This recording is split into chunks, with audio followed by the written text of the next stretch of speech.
Hi guys, Julia here with Real Talk with Julia. I hope you're tuning in to all of the episodes and able to keep up with all of my back and forthness. But I hope you're enjoying it and hopefully get something out of it. I'm sorry that I didn't post on Monday. My plan is to post an episode 3 times a week: Monday, Wednesday, Friday. This week there was just life happened and there was just so much going on. I was super busy, so I'm really sorry. I definitely don't want to let anybody down. And again, you all know that I'm here. And at the end of the video, I will again give you all of my information so that you can always reach out to me no matter what time. My phone is always next to me. I'm here for you. Even if you don't know me, I'm here for you. So I hope everybody had a really nice weekend wherever you're at. I hope the sun was out. I hope you were able to get outside and take a walk around your neighborhood or take a hike somewhere or just even stand on your front porch. I mean, just getting outside and breathing some fresh air, which is what we're having now, so which is really great. I had a good weekend. I did a lot of yard work. So I felt very accomplished in what I did. And then this week, I've just had a lot of calls for my day job. So a lot of trainings that we're doing right now, which is so fun. No, I really do enjoy them. A lot of them are giving a lot of great ideas and advice on things that we can do in my industry. And no, it's really great. So all right. So again, I hope everybody's had a really good week, had a great weekend. Today, I'm going to kind of dive in. So here we go.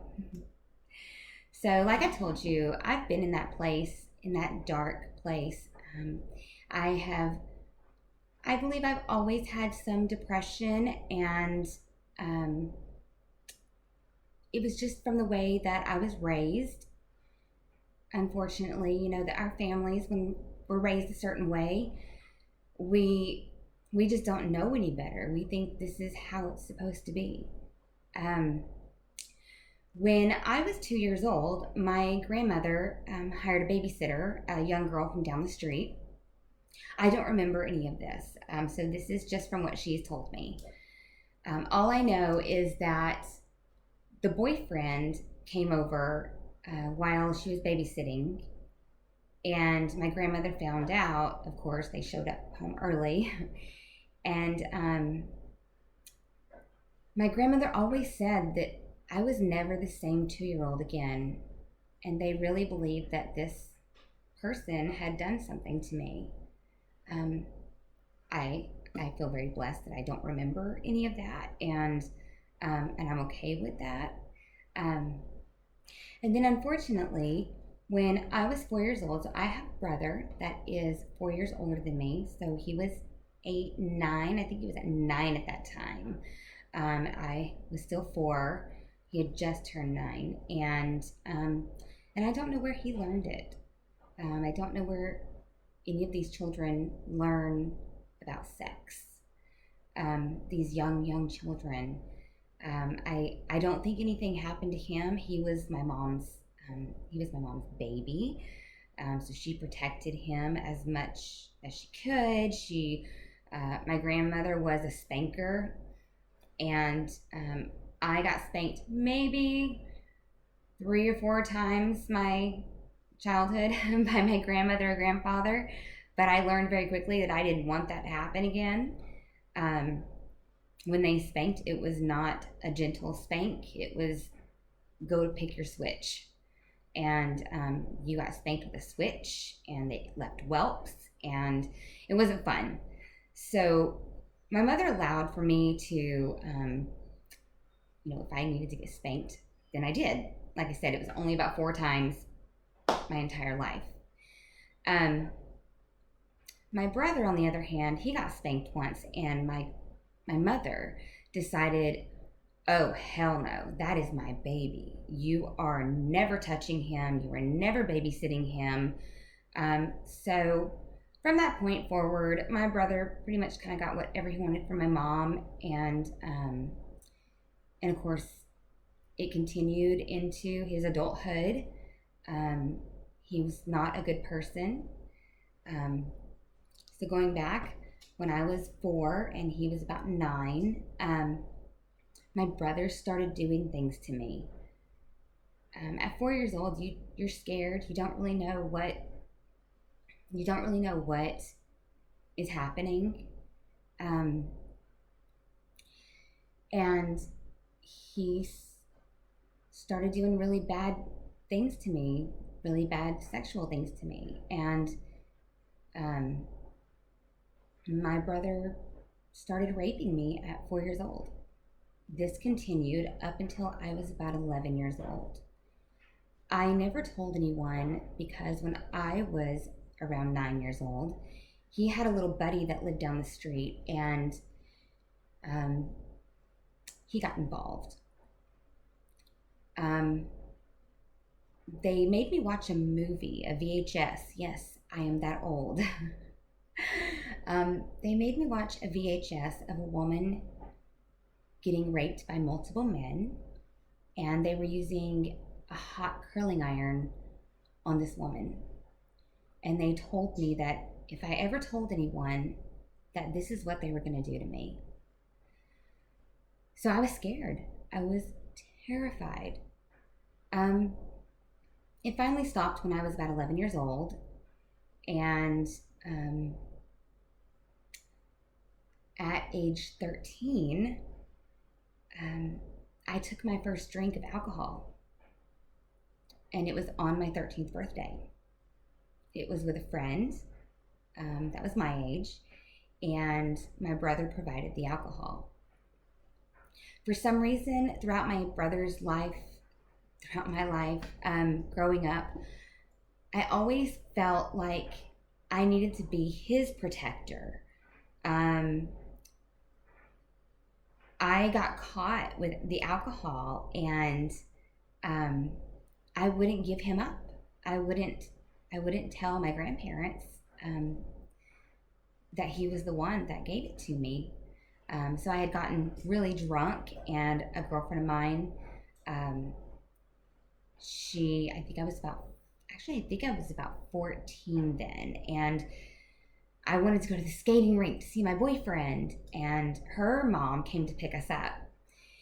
When we got to the skating rink, I could barely walk, and her mother noticed, of course, and of course smelled it on me, took me back to her home, and I stayed the night there, and then of course called my mom, which in turn my mom called my grandparents, and they showed up the next day, which they lived about an hour and a half away.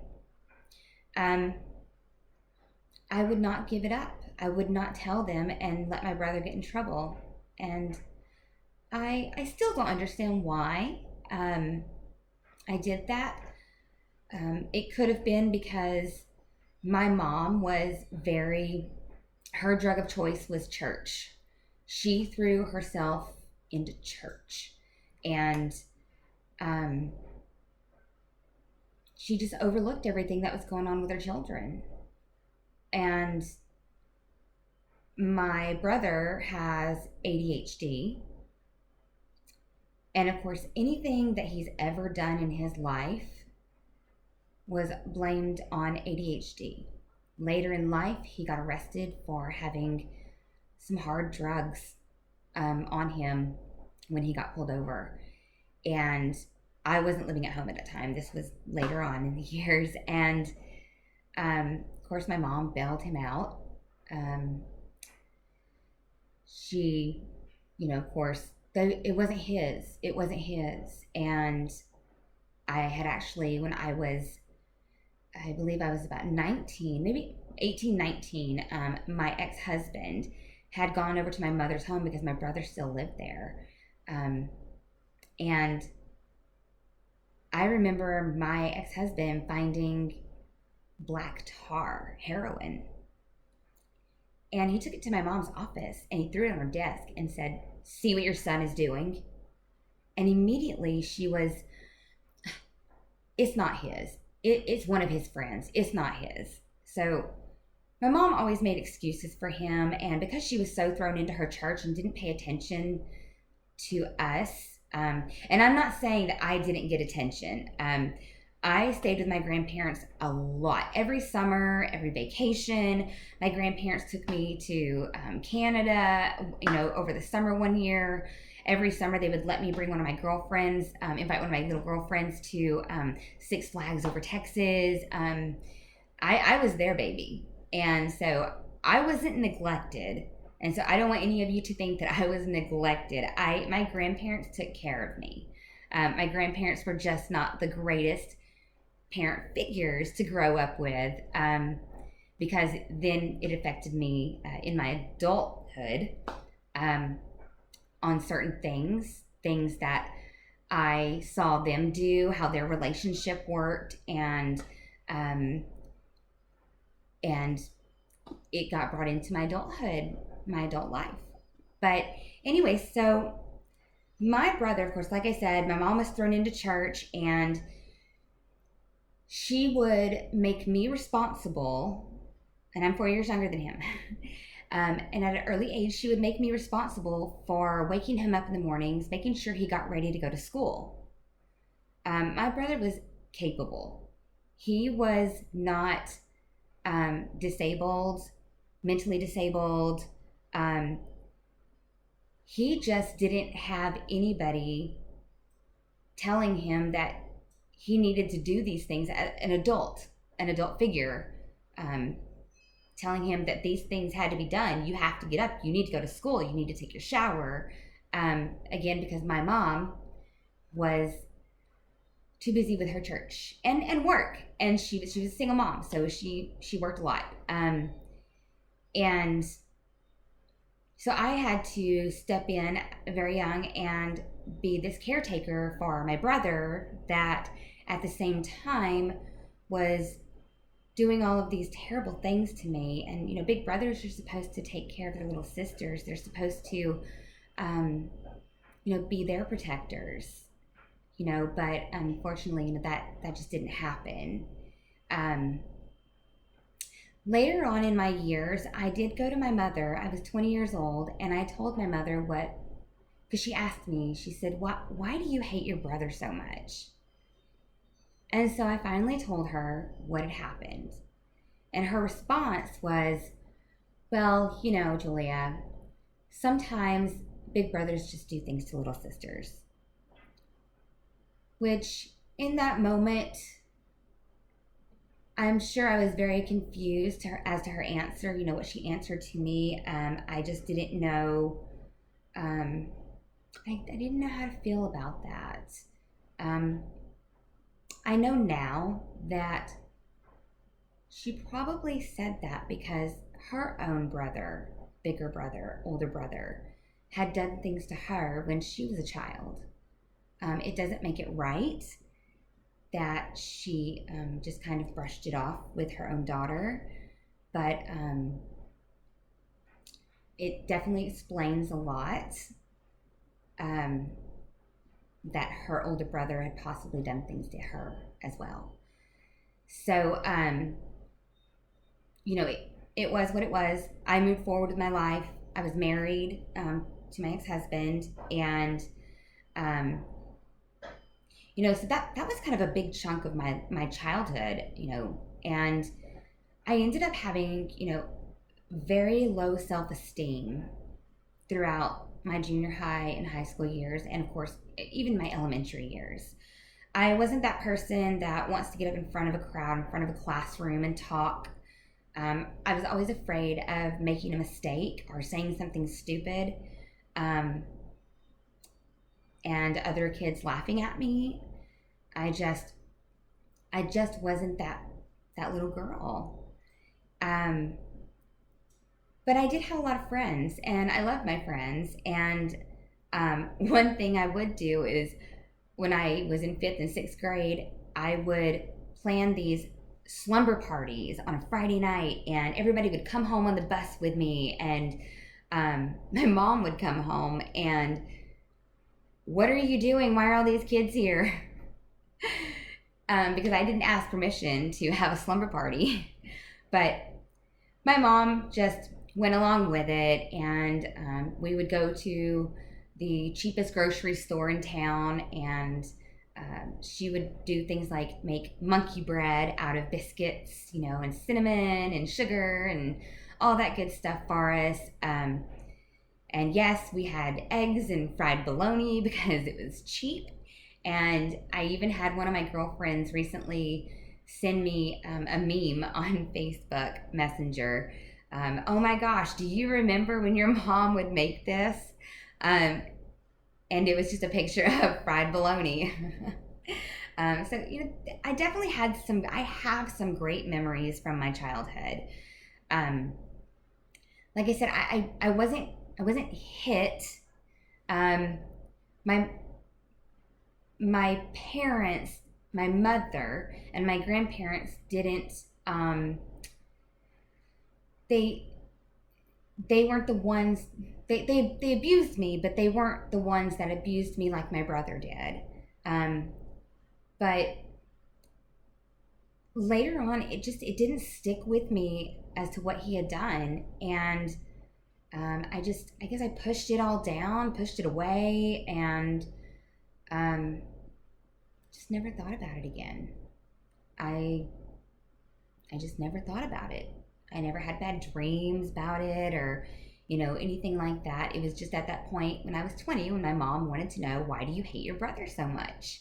And I told her, but after telling her, I pushed it away again.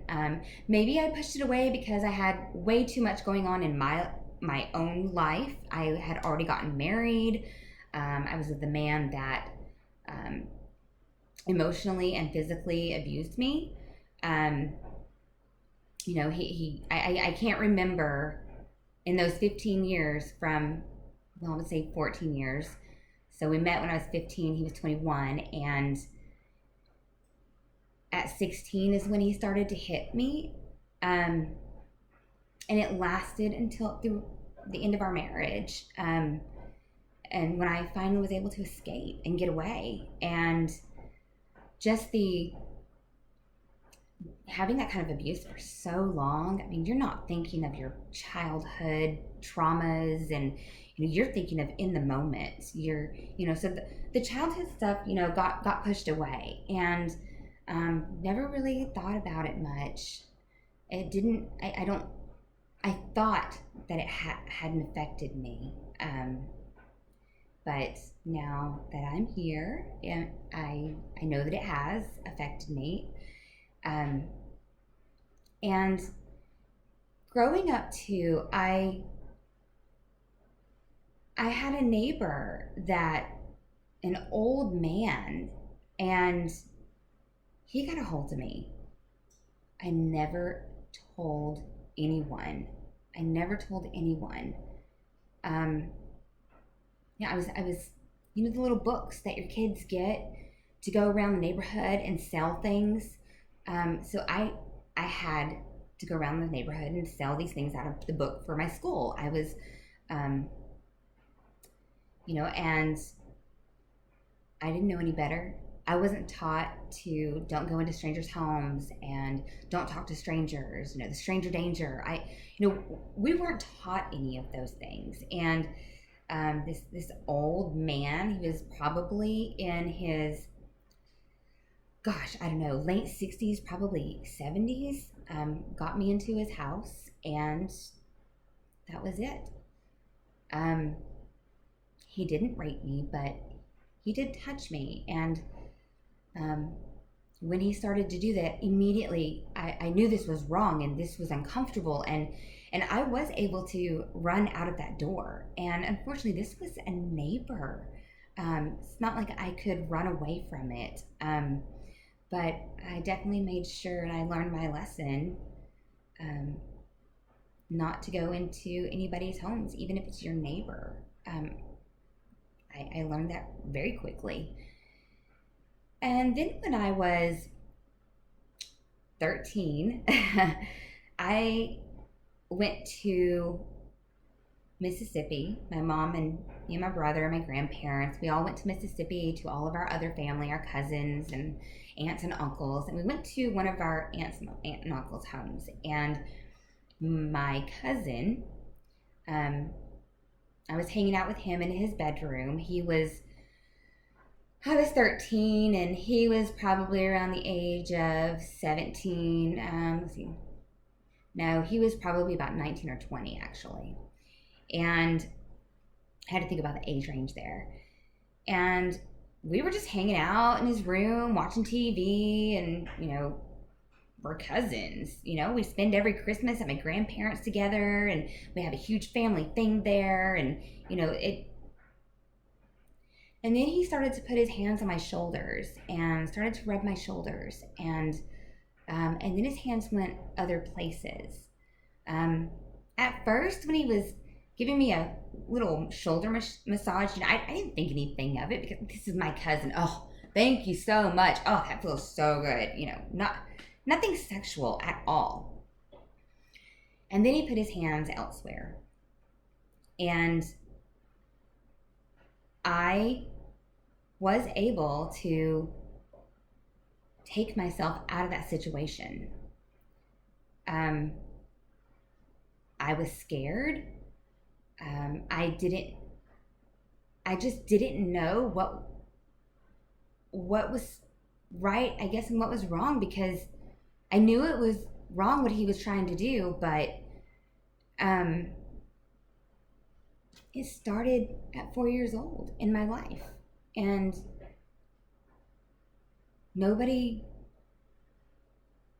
I guess I was terrified that I was going to get threatened again, like I had with my brother and his friend.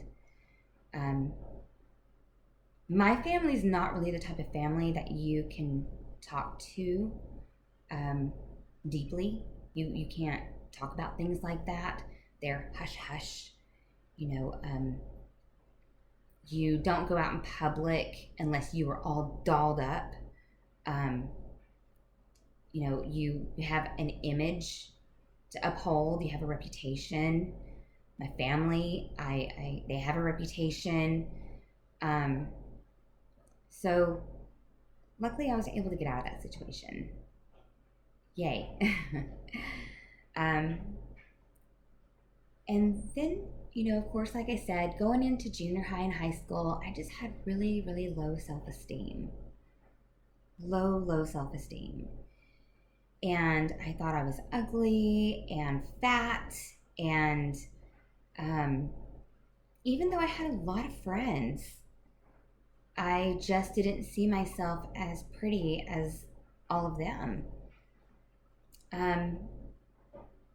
When I was 13 in 7th and 8th grade, after taking that first drink of alcohol at 13, I started filling medicine bottles, like cough syrup bottles, with straight alcohol. And during periods, I would go to bathrooms and chug it down. That was my way of numbing, because I just didn't know who I was. And nobody was there to help me grow as far as parents, adult figures. The school system was terrible where I went to school. The teachers were terrible. The counselors were terrible. If you were not someone that you came from a rich family, like I said, this town had a lot of money, and if you were not from one of these prestigious families, even the teachers looked down on you. If you weren't wearing Guess jeans, you weren't in the popular crowd. And the teachers were all part of it. It was all about high society. If kids went to the counselor, I had friends that went to the counselor to talk about things, and they just brushed them off. And the people that I'm talking about were just like me. We were not rich. We didn't have, parents who were high in society, things like that. So the counselors, they blow you off. Who cares? Who cares about you? Nobody cares about you. Just deal with it. And, unfortunately, those are adults. Those are adults who are supposed to be taking care of us and making sure that we're okay. They're in our school system. These teachers, these counselors in our schools, they're supposed to be there for us children. But unfortunately, it just didn't work out that way. So when I was in 9th grade, I had a crew. I had, a group of friends, and we all had fun together and things like that. I had a lot of parties at my house. My mom would actually go to sleep, and everybody would come over, park their vehicles. I would have a slumber party. My mom would go to bed, and this is when I was, 14, 13 to 14 range, almost to 15, in the year of 9th grade. And they would come over, and we all knew it wasn't like a fun girls, slumber party or anything like that. But once my mom went to sleep, we would have our friends that had vehicles come over and bring alcohol, and we would all sit out in the front yard at midnight till 3 a.m. or whatever it was, whenever she went to bed. Usually she would be in bed around, I would say, 9:30, 10 o'clock. And she never heard a thing. We were very quiet. We would take off in our friends' vehicles. We would go out to the old dirt roads and have bonfires, and we did have a lot of fun. And I remember those things, and they were a lot of fun. They weren't bad things, except for, of course, all of us drinking at such a young age. A lot of my friends by 9th grade, middle of 9th grade, had become sexually active, and I had not. I watched all of them become sexually active, and you want to be in the crowd. You want to be in that club because everybody else is. But I actually had one of our guy friends, and one of our older guy friends, say to me that you're just so sweet, and you're like the girl next door, and I wouldn't want to see you get tainted. But at the same time, these guys were out tainting all of my other friends, because they didn't seem sweet, or I just don't know. I guess they felt that they could do that with them. And I hate that for my friends, that it had to go down that way for some of them. Their hearts were broken. And,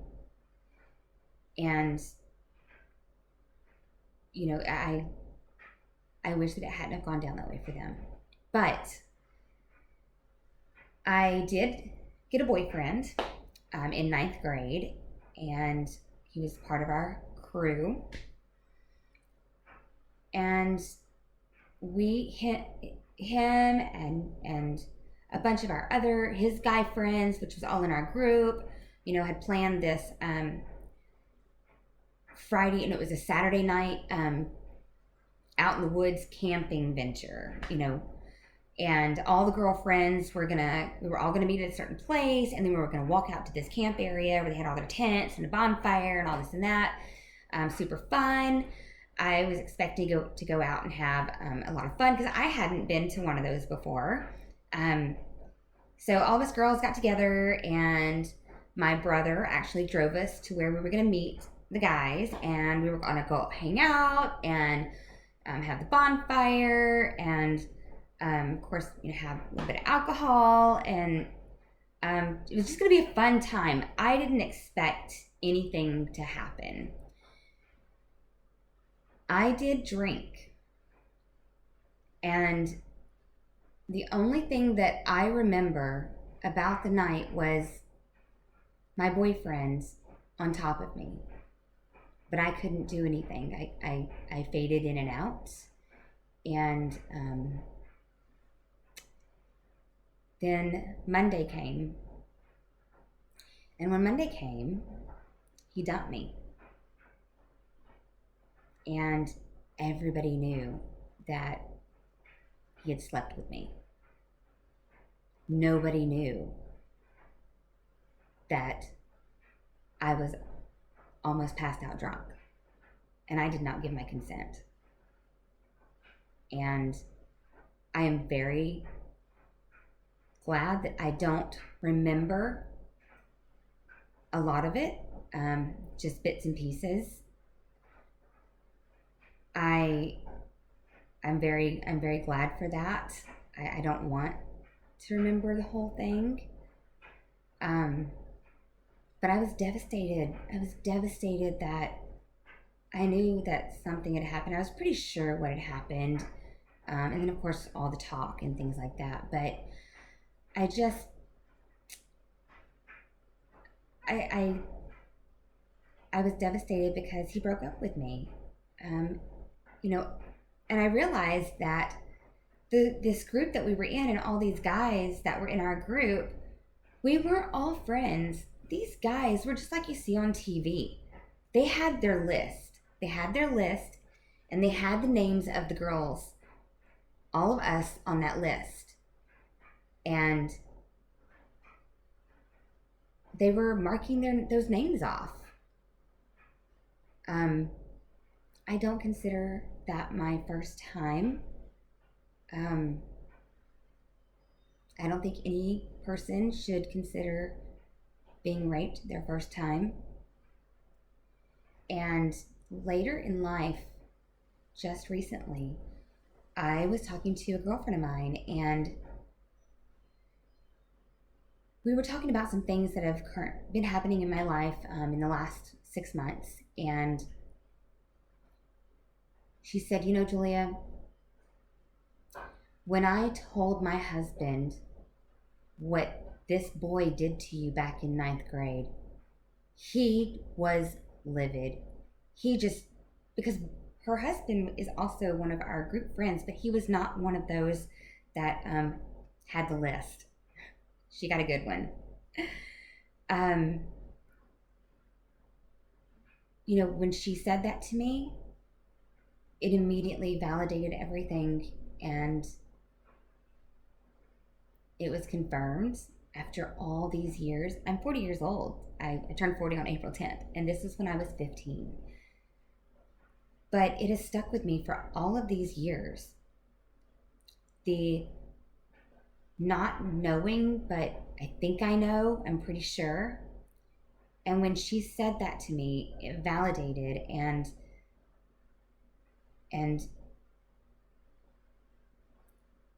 it actually took so much off of me, so much weight off of me, because I was right and that was the truth.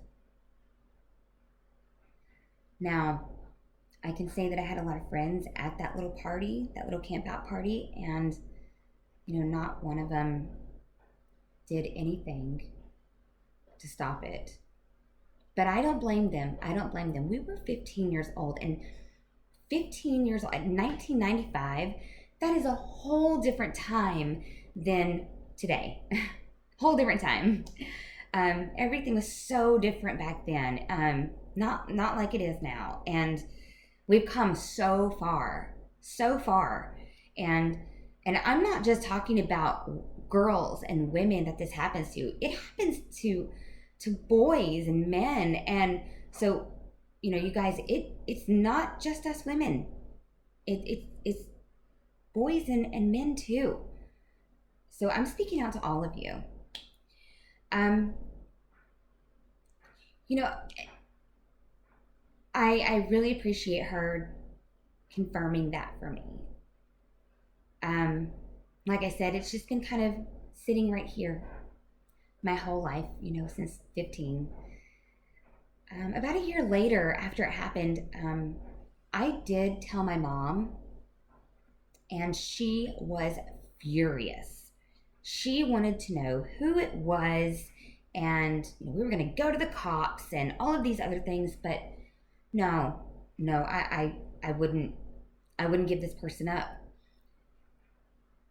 I was not going to go through the rest of 3 years left of high school, or 2 years left of high school, and everybody knowing and being that girl when I already had such low self-esteem. And of course, after that happened, I had even lower self-esteem and doubt in myself, and it made me feel worthless to anybody. After it happened, I'm never going to be with anybody. I'm never going to be with anybody because nobody's going to want me.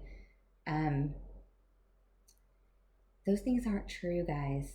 Those things aren't true. When somebody takes something from you, and that's what happened, it was taken from me.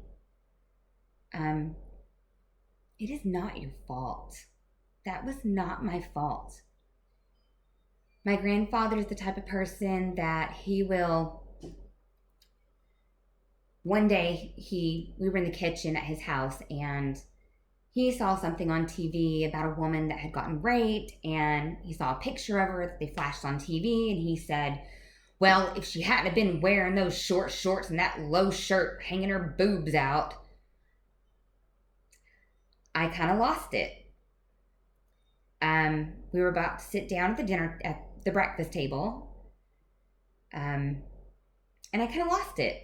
And I said, oh, so I guess it's my fault that it happened to me a few years ago, or a year ago, because I was wearing short shorts and drinking alcohol. So I guess I deserved it. And he told me, yes, I deserved it. In that moment, again, I was already so low. I was so angry when he said that to me. And I'm not an angry person, and I've never, ever been an angry person. I don't lash out or, anything like that. I think I was always too afraid to be angry. I wasn't allowed to be angry. So I've just never been an angry person. So when he told me that, yes, it was my fault, that resonated with me. It stuck with me. Even though I was angry inside, it still brought me down. It brought me down. And that was at the end of 9th grade. So summer was coming up. We were all getting out of school. And that summer is when my ex-husband met me. I met him at the end of the summer. In my hometown, we all hung out in the Kroger grocery lot parking lot, or the grocery parking lot.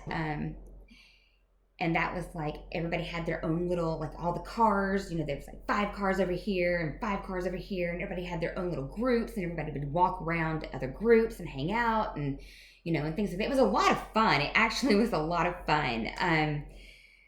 A lot of the people that I hung out with were older people, older girls and boys that were so I was 15, so they were older kids that were like, 18, 19, things like that.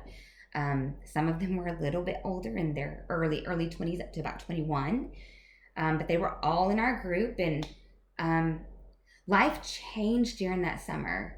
Like I said, I hung out with a lot of older people, a lot of the friends that I grew up with and created these groups with. I was, our crew, or whatever you want to call it, between 7th grade all the way up to 9th grade,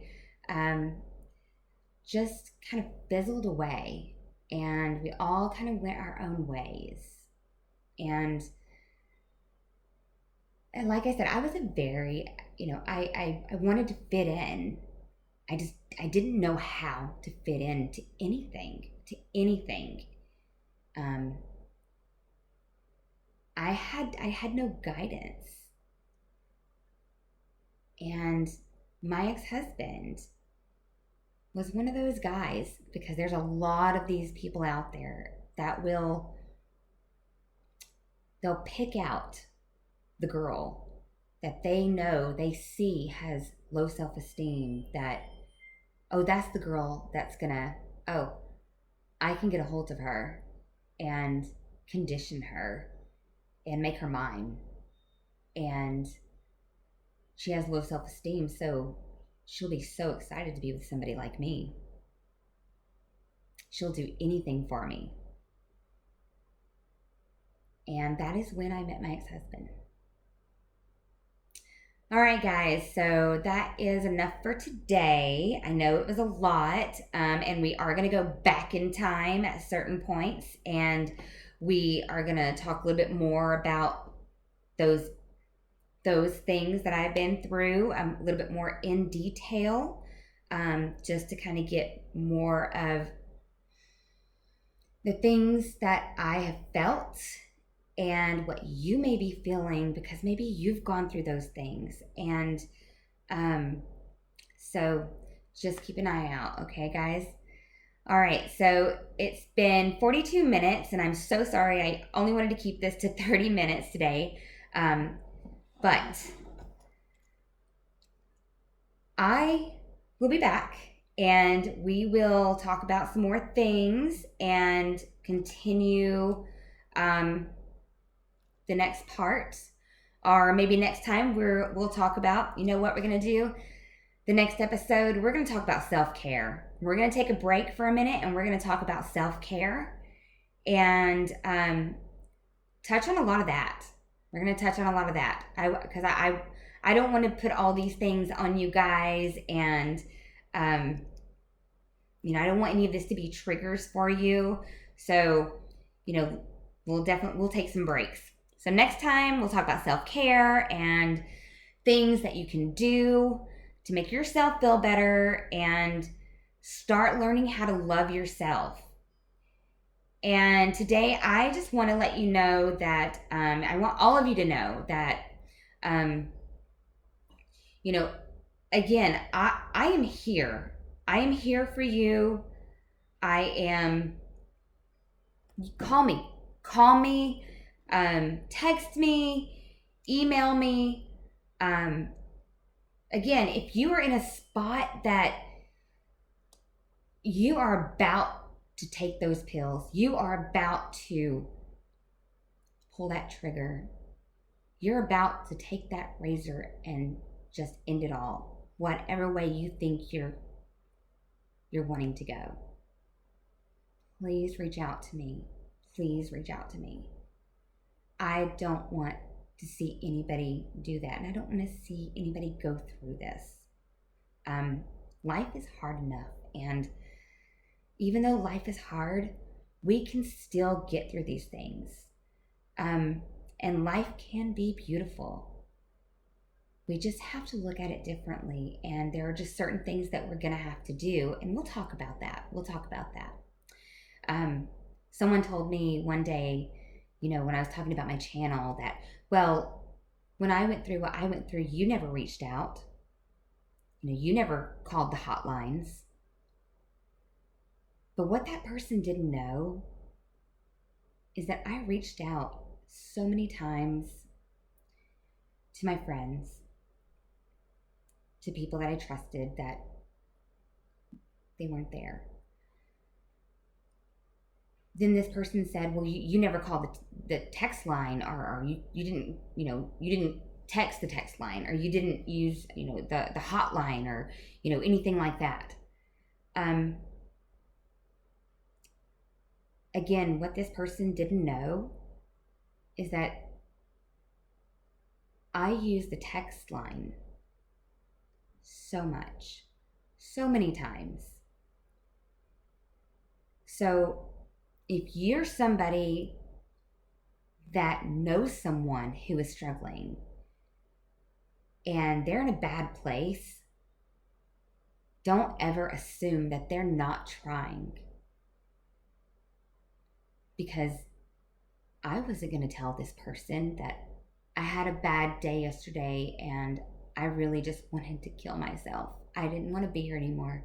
And I used the text line last night or yesterday or whatever. People don't tell people things like that because they feel so ashamed already. Every time, they already feel so ashamed for what they're doing or what they've done. So if you're helping somebody get through this, please make sure that you are there when they text you. You are there when they call you. Or if they call you and you miss it, you text them back. Don't ever tell anybody that when you're in a place, reach out to me, and then not be there for them. Just because you may not have experienced in your life trauma, tragedies, struggles, the same things that they've experienced or even similar, you don't know what they're truly going through. You don't know how much pain that this person is in. You just don't know. And you can't even imagine.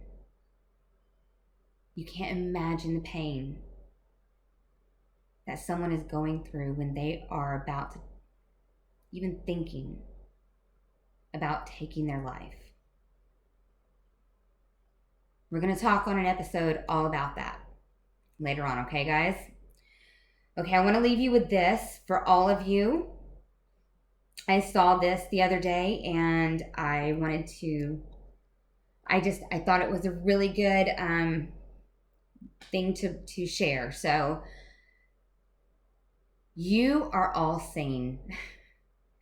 People are watching and listening, and they're appreciating what you're doing. They really are. You're trying your best. Your struggle will have its rewards. I promise that your struggle will have its rewards. I want you guys to keep grinding, keep going, keep doing what you're doing. Stay authentic. Be true to who you are. Don't worry about what other people think. You know exactly who you are.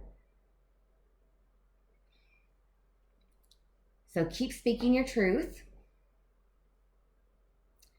and don't give up. Please don't give up, guys, because you're not finished. You're not finished.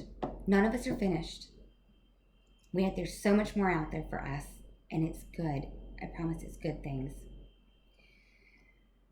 Again, my phone number is 541-514-9907. And you can text me, you can call me, whatever way you're more comfortable with to reach out to me. You can email me, Armstrong Rockin, no G, Holmes @hotmail.com. You can message me on Facebook. You can find me, just look up Julia Alane, Alane, Armstrong I will pop right up. Friend me. Send me a message. I'm public. I would love to hear from you guys. And, if you have a story that you want to share, but you're just not ready to do that yet in front of other people, but you want to share it, please reach out to me and tell me your story. And I would be more than happy to tell your story, your journey, anonymously. Because guys, we are all in this together. All of you, even those of you that aren't going through, anything right now or have never gone through anything, we are all in this together. And again, I just want to say that I hope that you continue watching. And next time, like I said, self-care, that's what we're going to talk about. And I promise I'll keep it down to 30 minutes. I hope this was a little eye-opening for you guys. And again, knowing that you are not alone. You're not alone. None of us are alone. We all have someone. You have me. Even if you don't know me, you have me. So I hope you have a great rest of your Wednesday, a fabulous Thursday. And if I'm able to, I will post another episode on Friday. And see you guys then. All right. I love you all.